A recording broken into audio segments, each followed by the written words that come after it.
They say the hardest part about waking up isn't the alarm. It's realizing you're still living the life you don't want to live. That's how it felt every morning when I rolled out of bed before sunrise in that two-bedroom rental on the edge of town, coffee already brewing while the sky was still ink black, Tennessee air thick even before the sun showed up. I'd look around that kitchen, tiny, mismatched chairs, a fridge with half its magnets missing, and I'd think, this isn't where I thought I'd end up at 37. Name's Derek Thompson, HVAC tech, been crawling through attics, basements, and under sinks longer than I care to remember.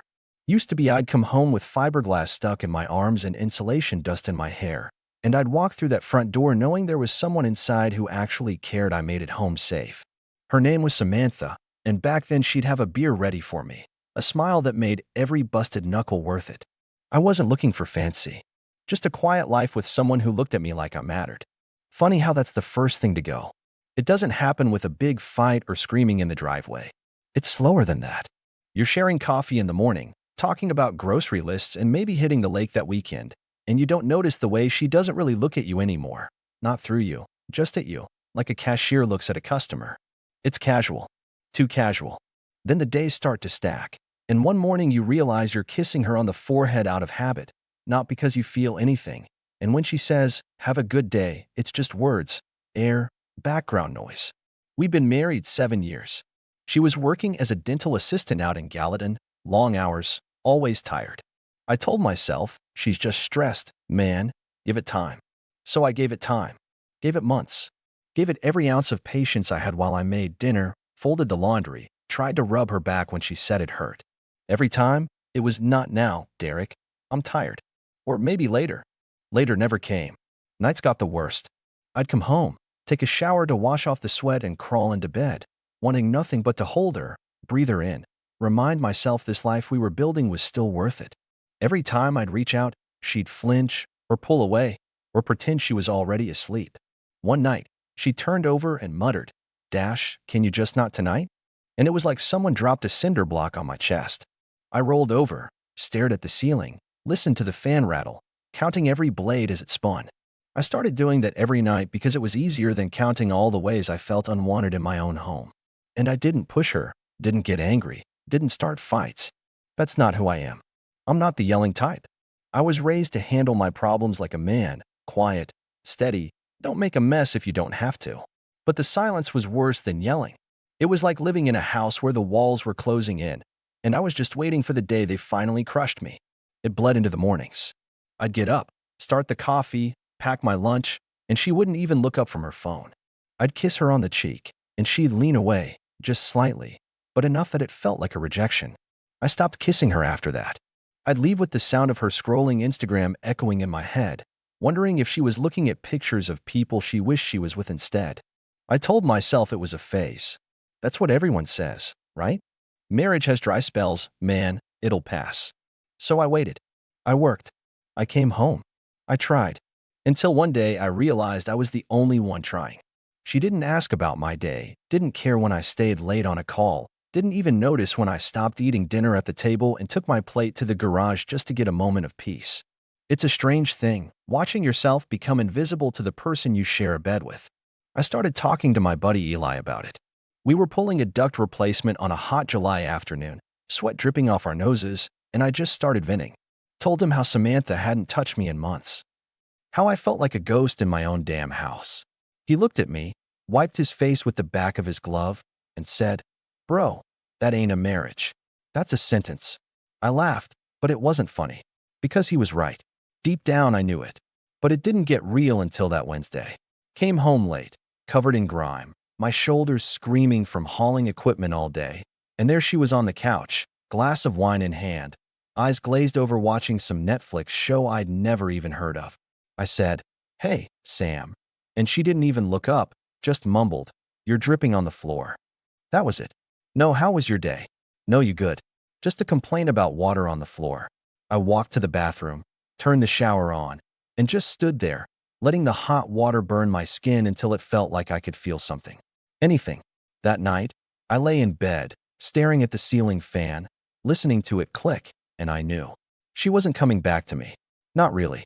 And I couldn't keep living like this, begging for scraps of attention from someone who couldn't even give me a smile, without acting like it was charity. I didn't leave that night. God knows I thought about it. I even stood by the door once, keys in my hand, truck parked out front, ready to just drive until the gas ran out somewhere past the Kentucky border. But I didn't. I walked back into the bedroom, laid down on the edge of the mattress like I had every night for months, and pretended to sleep while the weight of the air between us pressed down like a second blanket I couldn't kick off. The next morning, I got up early, made coffee, packed my lunch, and left without saying a word. She didn't look up, didn't ask where I was going, didn't say goodbye. I drove to work in silence, radio off, just the sound of tires on the highway, a rhythm that was somehow more comforting than the forced quiet of our kitchen. That day, I worked with Eli on a busted AC unit out near Hendersonville, sweat running down my spine, arms deep in coils and grime, grateful for the distraction. Every time I stopped to wipe my face, the silence of the house came back to me. The way Samantha's eyes would glaze over when I talked. How her smile was now reserved for the strangers on her phone screen instead of the man who was breaking his back to keep a roof over her head. Eli tossed me a water bottle. "You ever think about what you'd do if it ended, man?" he asked, leaning back against the tailgate of the truck, looking at me like he already knew the answer I wouldn't say. I didn't answer him, just cracked open the water, let it wash down the bitterness in my throat, and turned back to the unit. That night, when I came home, the lights were on, and I could see her through the window, curled up on the couch, laughing at something on her phone. For a second, I wanted to believe that laugh was for me, that she'd look up, smile, and say she missed me. But the door creaked when I opened it, and she looked up just long enough to say, "Can you take your boots off? You're getting dirt everywhere." "No, hey, babe. No, glad you're home. Just dirt. Just another mess she thought I made." I took off my boots, walked past her, and went straight to the shower. The hot water hit my skin, but I felt cold, a deep, crawling cold that started in my chest and settled in my bones. I thought about the first time I saw her, that summer night at a barbecue. The way her laugh was loud and unashamed. How she told me I was funny even when I wasn't. How she looked at me like I was the only man in the world. I tried to remember the last time she looked at me like that, but I couldn't.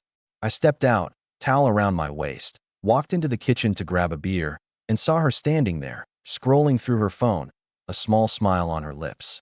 I wanted to ask her what was so funny, what was making her smile when I hadn't seen that smile in months, but the words caught in my throat, and I just walked past her, beer in hand, back to the bedroom. That night, I lay on my side, staring at her back, the way her hair spilled across the pillow, the way her shoulders rose and fell as she breathed. I wanted to reach out, to pull her close, to feel that connection we used to have, but I didn't. I couldn't. Every time I tried, she pulled away, and I couldn't take that rejection again. The next morning, I didn't try to kiss her goodbye. Didn't even say, "Have a good day." I left before the sun was up, the world still dark, headlights cutting through the mist on the back roads as I drove to a job I didn't love to avoid a home that no longer felt like home. It became a routine. Work. Home. Silence. Sleep. Repeat. Days turned into weeks, and the distance grew so thick it was like another wall in our house, one I couldn't break down no matter how hard I tried. I stopped asking her about her day. Stopped waiting for her to ask about mine. We moved around each other like strangers sharing a roof, each step carefully measured to avoid brushing against each other. One Friday night, Eli called me up, said he was heading to a bar in town with some of the guys from work, asked if I wanted to come. I almost said no, but the thought of another night sitting in that silent house, watching Samantha scroll through her phone while I drank beer alone in the garage, was too much to stomach. I told her I was going out, and she didn't even look up, just mumbled, "Okay." That was it. No, be careful. No, when will you be home? Just okay. At the bar, the music was loud, the lights dim, and the beer was cold enough to numb the edge of the constant ache in my chest. Eli clapped me on the back, handed me another beer, and said, "You look like you needed this, brother." I didn't deny it. For the first time in months, I felt like I could breathe. There was a girl there, a waitress with tired eyes and a kind smile, who brought us drinks and laughed at Eli's dumb jokes. She didn't look at me like I was a ghost. She looked at me like I was a person. And for a moment, I let myself feel that. I let myself remember what it felt like to be seen. But when I went home that night, the house was dark, and Samantha was asleep on the couch, phone still in her hand, the screen lighting up her face. I stood there for a long time, watching her, wondering when we had stopped being us, wondering if she even missed me, wondering if she ever would. I went to bed alone, the ache in my chest deeper than before, the silence louder, and I realized something I had been trying not to admit. I was already alone. And it wasn't getting better. The next morning, I sat in my truck in the driveway for 10 minutes before going inside. The sun was just coming up, casting a dull orange glow over the neighborhood, and for a second, I thought about turning the key, backing out, and just driving until I found a place where I didn't feel like a ghost in my own life. But I didn't. I killed the engine, stepped out, and walked into the quiet house. Samantha was in the kitchen, pouring herself coffee, hair tied up, wearing that faded green hoodie she always wore on weekends. She didn't look up when I walked in. She just took a sip, scrolled on her phone, and leaned against the counter. I stood there, keys still in my hand, watching her, wondering how two people could live in the same house and feel like strangers. Morning. My voice cracked from disuse. She didn't look up, just muttered, morning. That was it. I went to the fridge, grabbed a bottle of water, and leaned against the opposite counter, the silence between us stretching like a rubber band ready to snap. I wanted to ask her if she was happy. I wanted to ask her if she even saw me anymore, if she remembered what it was like when we were young and stupid and couldn't keep our hands off each other. But I didn't, because I already knew the answer. That day at work, I couldn't focus. Eli noticed. We were working a call out in Franklin, an older couple with a busted heater, and I kept dropping my tools, zoning out, staring at nothing. Eli finally pulled me aside, wiped the sweat off his forehead, and said, "Man, you're somewhere else today." Yeah, that was all I could say. Because how do you explain to someone that you're living with a person who doesn't love you anymore, who can't even stand to touch you, who treats you like furniture she can't be bothered to replace? Eli nodded, like he understood more than I was saying. "You ever think about leaving?" he asked, and the way he said it, quiet, careful, like he knew it was a grenade he was dropping, made me realize he'd been waiting to ask that for a while. Every day. I didn't mean to say it out loud, but it came out anyway. Eli didn't say anything else. He just clapped me on the back, and we finished the job in silence. That night, I came home to the smell of takeout, empty containers on the counter, Samantha on the couch, watching some show with her feet tucked under her. She looked up when I walked in, opened her mouth like she was going to say something, then closed it, turning her attention back to the TV. I stood there for a moment, waiting for her to say something, anything. She didn't. I went to the fridge, grabbed a beer, and walked out to the garage, sitting on an old folding chair next to my toolbox. The garage was the only place in the house that felt like mine. I could smell oil, dust, the faint metallic tang of the tools I kept too organized because it was the only part of my life I could still control. I took a sip of the beer, letting it go warm in my hand as I stared at the concrete floor. The hum of the fridge in the corner, the creak of the house settling, the muffled sounds of the TV inside, it all felt so damn empty.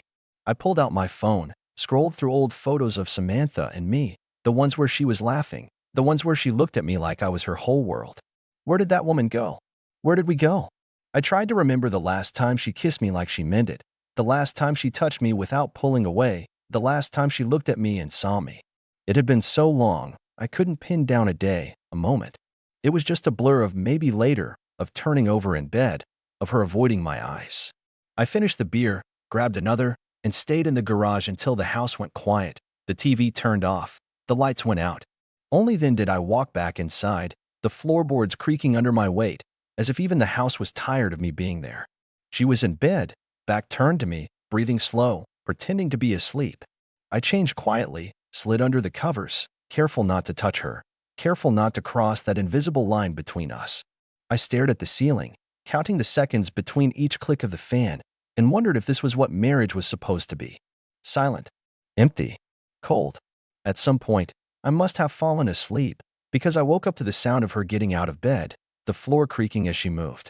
She didn't look at me as she grabbed her phone, her charger, slipping out of the room like a ghost.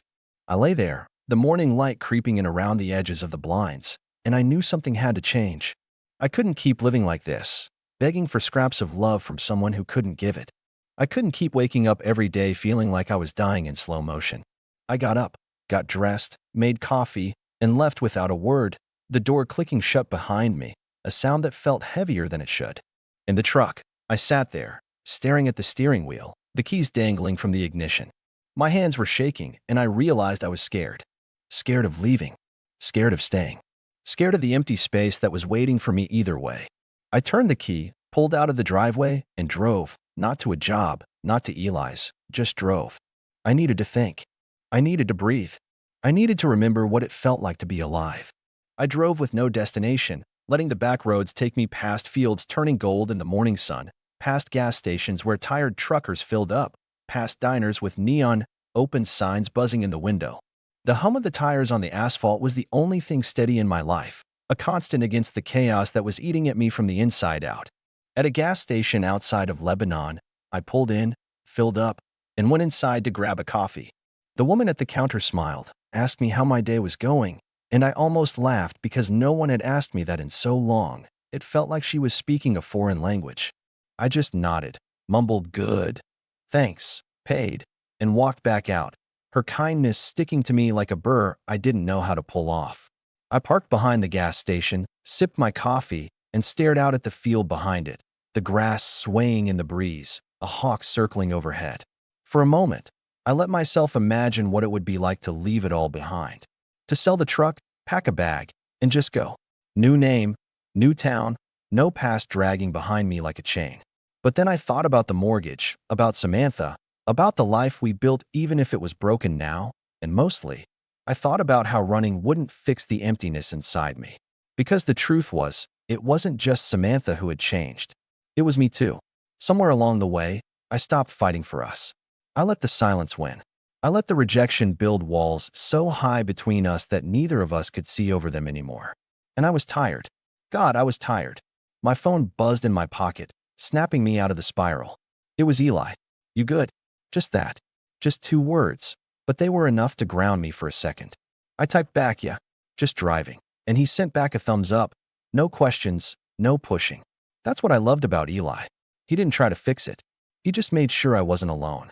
I drove back into town slowly, windows down, letting the warm breeze wash over me.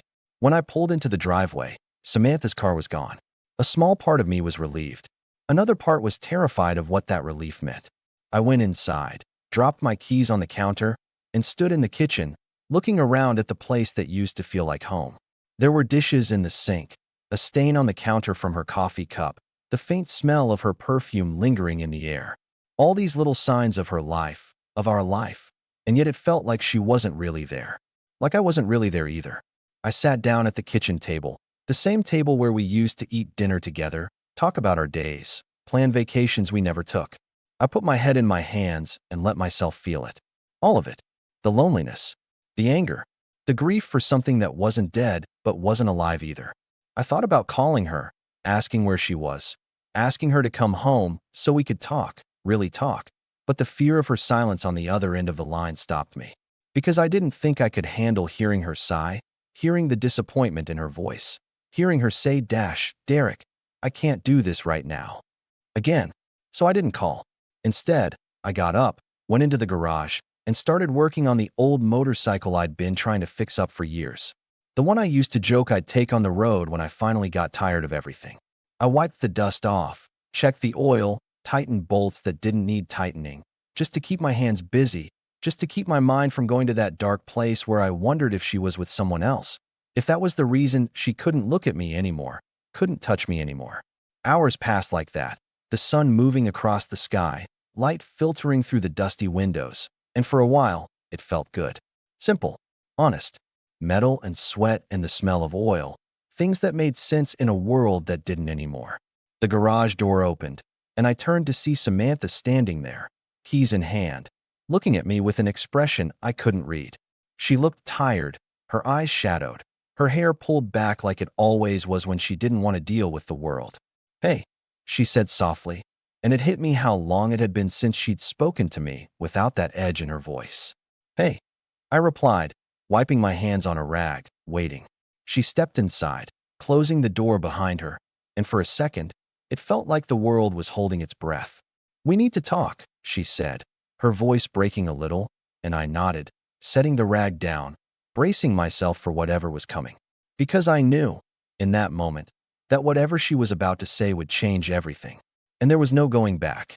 We stood there for a moment, neither of us saying a word, the smell of oil and dust in the air, the ticking of the cooling engine behind me the only sound between us.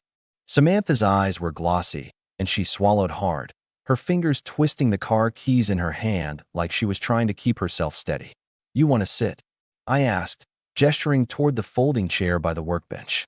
She shook her head, hugging her arms around herself, looking smaller than I'd seen her in a long time. "Derek, she started, but her voice cracked, and she looked away, blinking fast. I waited, letting her take her time, even though my chest felt like it was in a vice. Finally, she looked back at me, tears brimming. "I don't know how to say this without hurting you." I let out a humorless laugh, rubbing the back of my neck. "Sam, I think we're past worrying about that." It came out harsher than I meant it to, but it was the truth, and we both knew it. She nodded, wiping at her eyes, taking a shaky breath. "I don't know when it happened, Derek. I don't know when I stopped feeling like us. Like I was your wife, and you were my husband, and that was all we needed." Her words felt like a punch, even though I'd seen it coming. I stayed quiet, letting her talk, because I needed to hear it, even if it broke me. "I don't know how to fix it," she whispered. I don't know how to be what you need anymore. And I hate that. I hate that I can't be that for you." I felt something wet on my face and realized I was crying, tears slipping down without me noticing. I hadn't cried in front of her in years. Not since her dad died, when we held each other in the living room. Both of us lost and hurting, but together in it. This was different. This was the sound of something ending. "Are you in love with someone else?" I asked, the words coming out so quiet I wasn't sure she heard them. She looked at me, eyes wide, shaking her head. "No, Derek. God, no. It's not that." She stepped closer, like she wanted to reach out, but stopped herself, hugging her arms tighter. "It's me. I'm just empty." I nodded, swallowing the lump in my throat, looking down at the floor, at the oil stain that never came out no matter how many times I scrubbed it, wishing this moment was something I could wash away just as easily. "I don't want to hurt you," she said again, voice breaking. "Too late for that," I replied, meeting her eyes. She flinched, and I hated that I was the one making her flinch now. We stood there, letting the silence wrap around us, heavy and suffocating. I thought about all the nights I lay awake, staring at the ceiling, wondering what I was doing wrong, wondering why she didn't want me anymore, wondering why I wasn't enough. "What do you want to do, Sam?" I asked finally, my voice raw. "What happens now?" She opened her mouth, closed it, tears slipping down her cheeks. "I don't know. Do you want to leave?"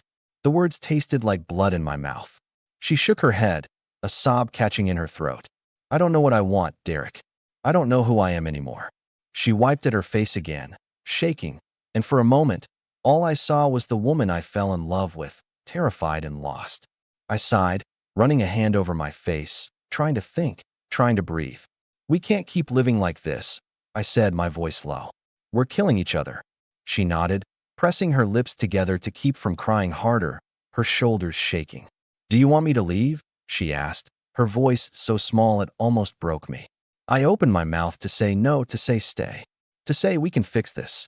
But nothing came out, because I didn't know if we could. "Maybe we need space," I said finally, each word like glass in my throat. "Time to figure out what we want, who we are, before we destroy what's left." She nodded, more tears falling, and I had to look away because seeing her cry like that hurt more than anything. "Okay," she whispered, voice trembling. "Okay." She turned and left the garage, the door clicking shut behind her, and I sank down into the folding chair, burying my face in my hands, letting the tears come, letting myself feel the weight of what was happening. Because I knew, deep down, that this was the end of us. Maybe not today, maybe not tomorrow, but soon. And there was nothing I could do to stop it. The motorcycle sat in front of me, half finished, tools scattered around, a project I kept saying I'd complete someday. I stared at it, breathing heavy, the silence of the garage pressing in, and for the first time in a long time, I realized I didn't know what came next. All I knew was that I couldn't keep living like this, and neither could she. That night, I didn't go inside. I stayed in the garage, sitting on that folding chair, staring at the half-finished motorcycle while the sounds of the house filtered through the thin walls, drawers opening, a door closing, the low hum of the fridge. I heard Samantha moving around, her footsteps light, careful, like she didn't want me to hear her, like she was afraid of waking a sleeping animal. I stayed there until the air turned cold, until the concrete under my boots felt like ice, until the crickets outside stopped their song and the world grew quiet enough that I could hear my own breathing, ragged and uneven.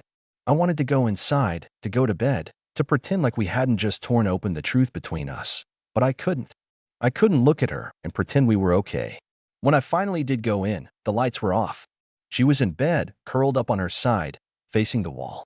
I stood in the doorway, watching her breathing steady, her hair spilling across the pillow. I wanted to crawl into that bed, to pull her close, to pretend like we could fix this, like we could find a way back to what we used to be. But I didn't. I grabbed a blanket from the hall closet, went back to the couch, and lay down, staring at the ceiling in the dark. The quiet was heavy, pressing down on me until it felt like I couldn't breathe.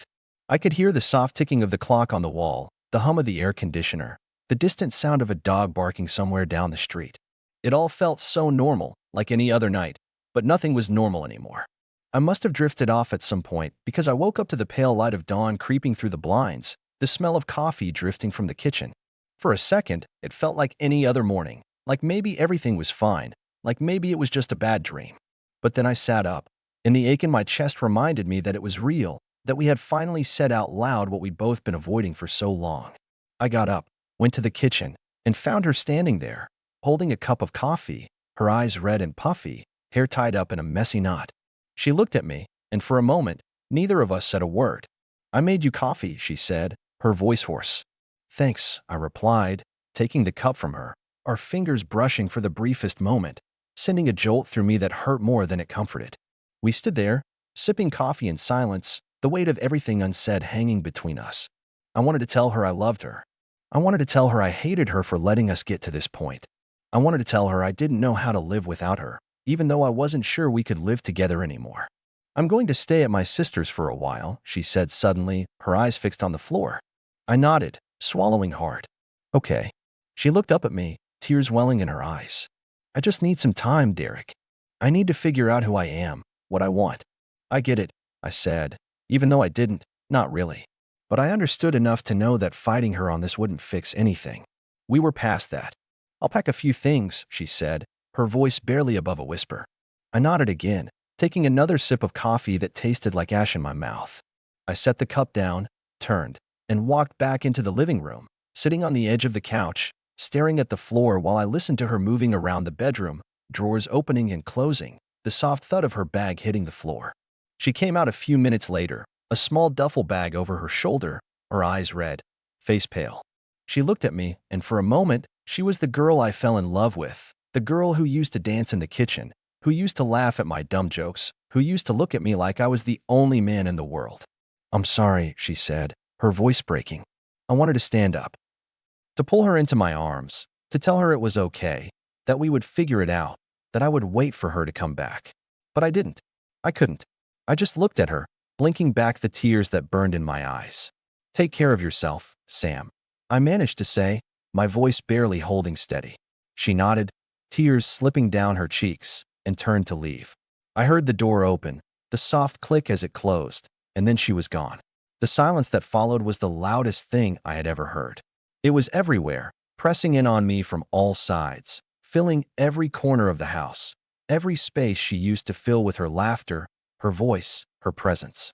I stood up, walked into the kitchen, and saw the cup of coffee she made me sitting on the counter, half finished, growing cold.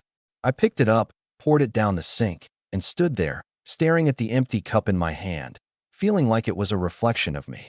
Empty. Alone. Unsure of what to do next. But I knew one thing. I couldn't stay in that house, surrounded by memories of what we used to be, reminders of the life we were supposed to have. I needed to move, to breathe, to find a way to keep going even when it felt impossible. So I grabbed my keys, stepped outside, and let the door close behind me, the morning air cool on my skin, the sun rising slowly in the sky, promising a new day I wasn't sure I was ready for. But it was coming, whether I was ready or not. I drove with no plan, letting the roads guide me through the quiet of the early morning. The sun was just climbing, washing the fields in gold, turning the dew on the grass into sparks of light. I kept the windows down, the cold air filling the truck, clearing the fog in my mind that had settled there for months, maybe years. Every mile felt like a question I didn't know how to answer. Who was I without her? Who was I without the routines we'd built, the dreams we'd made, even if they never came true? I didn't have those answers. All I knew was that for the first time in a long time, I was moving, and the world outside was moving with me. I stopped at a diner off the highway, the kind with faded red booths and a waitress who calls you hun, whether she knows your name or not. I sat by the window, ordered black coffee and eggs I didn't really want, just needing to sit somewhere that wasn't the house, somewhere that wasn't filled with the echo of her footsteps. The waitress brought my coffee, and I wrapped my hands around the warm cup, letting the heat sink into my skin. I watched the trucks pass on the road outside, men heading to jobs, heading home, heading anywhere, and I wondered if any of them felt as lost as I did. Eli called while I was sitting there. I let it ring once before answering, taking a breath I didn't know I was holding. "Hey, you good, man?" His voice was quiet, careful. I looked out the window, the sun higher now, the sky a clear blue that didn't match the heaviness in my chest. No, I said honestly. But I will be. There was a pause, and then he sighed. "You need anything, you call me." "Yeah," I said, swallowing hard. "Thanks, Eli." We hung up, and I sat there for a long time, finishing my coffee, letting the warmth of it remind me that I was still here, still breathing, even if everything felt like it was falling apart. When I finally got back in the truck, I didn't go home. I drove out to the lake, the place where Samantha and I used to go when we first started dating, where we'd sit in the bed of the truck, feet dangling, beers in hand, talking about the future like it was something we could shape with our own hands. I parked, got out, and walked down to the water, the breeze cool on my face, the smell of the lake bringing back memories I wasn't sure I wanted but needed to feel. I stood there, watching the ripples on the water, letting the silence settle around me, not the heavy silence of the house, but a quiet that felt like it might heal something inside me if I let it. I pulled out my phone, scrolled through the pictures again, the ones of Samantha and me, the ones of the life we had, the smiles, the moments when we were happy, truly happy. I let myself feel the grief of losing that, the weight of letting it go, the fear of what came next. And then I did something I didn't expect. I smiled. Just a small, broken smile, but it was real. Because for the first time in a long time, I realized that I was still here, still alive, still capable of feeling, even if it hurt. I didn't know what was going to happen with Samantha. I didn't know if we'd find our way back to each other, or if we were done for good. I didn't know what tomorrow was going to look like, or the day after that. But I knew I couldn't keep living in that house, in that silence, waiting for her to love me again, waiting for a life that wasn't coming back. I had to build something new, even if I didn't know what it was yet. So I stood there, letting the breeze wash over me, the sun warming my skin, and I made a promise to myself that I would keep moving, that I would keep breathing, that I would keep trying, even when it hurt, even when it was hard. Because life doesn't stop when your heart breaks. It keeps going. And if you let it, it can carry you with it, to places you never thought you'd go, to people you never thought you'd meet, to a version of yourself you never thought you'd become. I turned, walked back to the truck, and as I started the engine, I felt it, the smallest spark of hope, buried under all the pain, but there. And that was enough. Enough to take the next breath. Enough to take the next step. Enough to live.